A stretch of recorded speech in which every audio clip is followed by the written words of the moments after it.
नमस्कार मंडळी, स्वागत आहे तुमचं आमच्या चॅनलमध्ये। आवाज महामुंबईचा, शोध बातमीचा, कौल मनाचा। चला तर मग आमचे चॅनल लाईक करा, शेअर करा आणि सबस्क्राइब करा। धन्यवाद। तरणखोप ग्रामपंचायतीचे रहिवासी कैलास पाटील यांनी दिला कायमस्वरूपी रस्ता बंद करण्याचा इशारा। पेन तालुक्यातील तरणखोप ग्रामपंचायतीचे रहिवासी तसेच शेतकरी असलेले कैलास महादेव पाटील यांच्या जमिनीवर अतिक्रमण आणि पाणीपुरवठा बंद केल्याच्या मुद्द्यावर तहसीलदारांकडे तक्रार दाखल करण्यात आली आहे। शेतीजवळ बेकायदेशीरपणे जमीन भराव केला असून पाण्याची पाईपलाईन तोडून टाकण्यात आली आहे। यामुळे शेतीसाठी पाणीपुरवठा पूर्णतः बंद झाला असून शेती उत्पन्न बुडाले असल्याने तसेच अनेक वेळा तक्रार करूनही शासकीय अधिकारी लक्ष देत नसल्याने आज सोमवार रोजी कैलास पाटील यांनी आपल्या जागेतून बेकायदेशीर चालू असलेला जाण्याचा मार्ग बंद करून शासनाचे व ग्रामपंचायतीचे लक्ष वेधले आहे। जोपर्यंत न्याय मिळत नाही तोपर्यंत रस्ता बंद ठेवण्याचा इशारा यावेळी कैलास पाटील यांनी दिला आहे।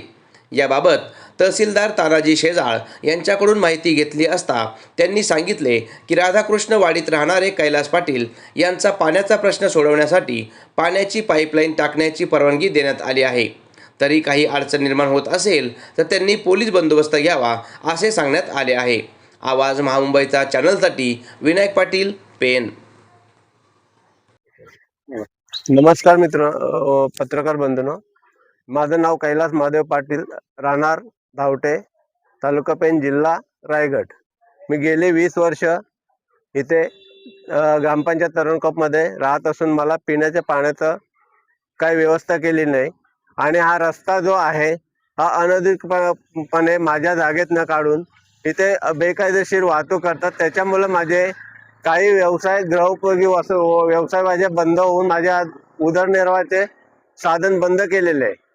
तसेच माझ्या या शेतामधनं एक विहिरीचं पाणी होतं, त्या पाण्यावर मी माझी दुसरी जमीन पिकवत होतो।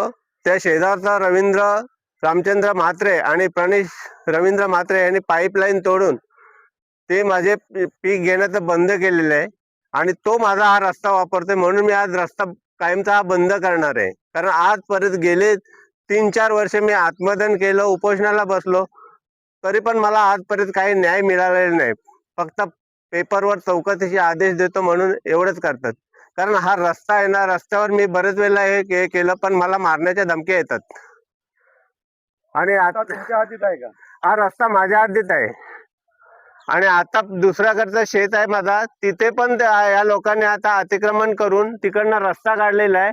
रात्रीची वाहतूक करतात। उद्या सांगणार ते की ही पण रस्ता आमची रहदारीची होती आणि मग कुठेतरी गव्हर्नमेंटची निधी टाकणार आणि आमच्या जमिनी हडप करणार। आता कालच मला त्या याचे फोटो मिळाले, ते मी आता कंप्लेंट करणार आहे वरपर्यंत। तुमच्या जागेतील झाडं वगैरे तोडली? माझी झाडं तोडलीत, आंब्याची झाडं प्रणीश रवींद्र म्हात्रे यांनी तोडलेली आहेत आणि त्याचा मी कंप्लेंट वन विभागाला केलेली आहे, परंतु त्याचा अजूनपर्यंत चौकशीचे फक्त मी गेलो की सांगतात आम्ही चौकशी करतो, अजूनपर्यंत काही आम्हाला त्याचं हे मिळालेलं नाही।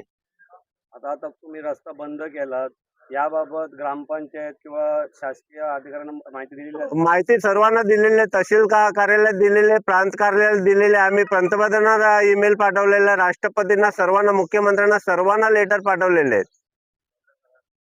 हा जो आपला उपोषण आहे किती दिवस तुम्ही चालू ठेवणार? आता मी अमर उपोषण चालू करणार आहे आणि जर मला याच्यातलं काय मिळालं, मी आता माझा रस्ता कायमचा बंद करणार आहे। मी अँगल लावून माझा रस्ता बंद करणार आहे, माझ्या शेतीचं मी संरक्षण करणार आहे। शेती हा माझा उदरनिर्वाहाचा साधन आहे। माझे व्यवसाय पण शेतीपूरक व्यवसाय आहेत, ते बंद केलेले आहेत। माझं उदरनिर्वाहाचे सर्व साधन या लोकांनी बंद केलेले आहेत।